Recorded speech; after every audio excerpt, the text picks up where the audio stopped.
What's the strongest evidence for amillennialism? The Bible. Everything.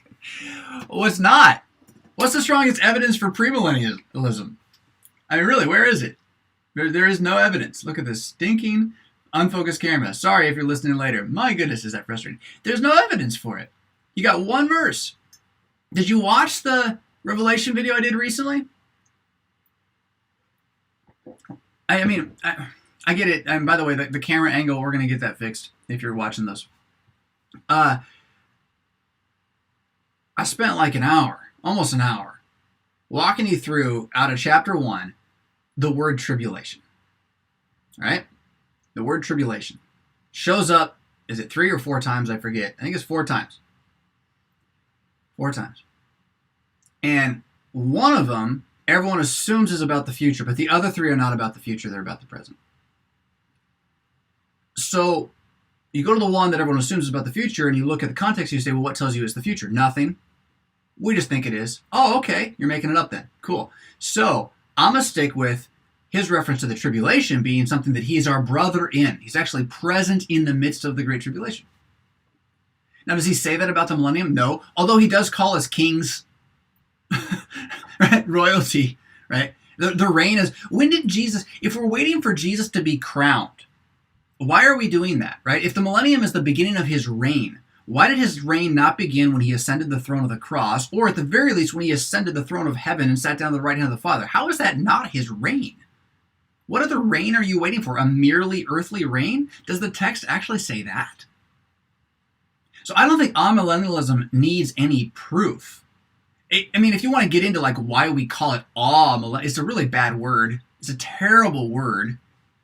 All we are is people who believe that Jesus is reigning right now, and he's not going to stop. And the devil's never going to get out from underneath his thumb, because that's what the Bible says all over the place.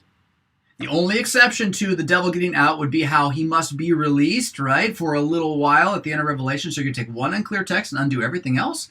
I'm going to take everything else and read it into that one clear text and be like, oh, that's also right now. The little season of Satan where he's out of control and deceiving the nations is the same reign of God in which God is saving the nations. It's orthodox when I land on it, right? That's what's happening. That's what the rest of the Bible says. So I just don't see a need to prove that the millennium is not Jesus reigning and that it's not forever. I don't know why I would have to prove that from the rest of the Bible. It's all the rest of the Bible says.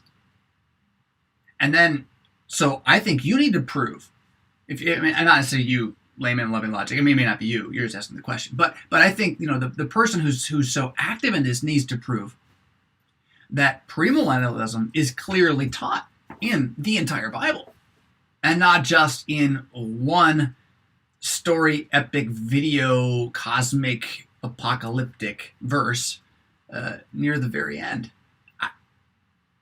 So that's my answer to that. Strongest evidence. Let's see. What else? That everything has gone on since it has from the beginning, that these are but the beginning of birth pains, that so will it be at the coming of the Son of Man, right? People be given in marriage. Nothing changes. Nothing's going to change. So you have to insert, in order to have the premillennial thing work, you either have to have, the early premillennialists believe everything was going to get better and better and better until Jesus came back and then just reigned on earth. So, they talk about the stone in Daniel that hit the foot of the statue and then became a great mountain. And that's the church, and eventually the church will take over the earth and Jesus will come back. That's like the early premillennial stuff. Okay, well, you're not watching, are you? And so then the other one is your premillennial dispensational stuff, where you've got to start inserting raptures, all this completely made up stuff in order to try to make this millennium thing happen. So I say again, you prove to me that there's any evidence at all for a literal millennium on earth after which Jesus loses control again from a text that's not Revelation. Go ahead, try, right? And I'm going to stick with all the other texts that talk about Jesus' reign, because there's so many that it's silly to ask me where they are. And it's like the first thing he says, man, the reign of God has come, right? There he is. Boom, I'm here, standing among you, right? So it's just silly to even try to prove that point.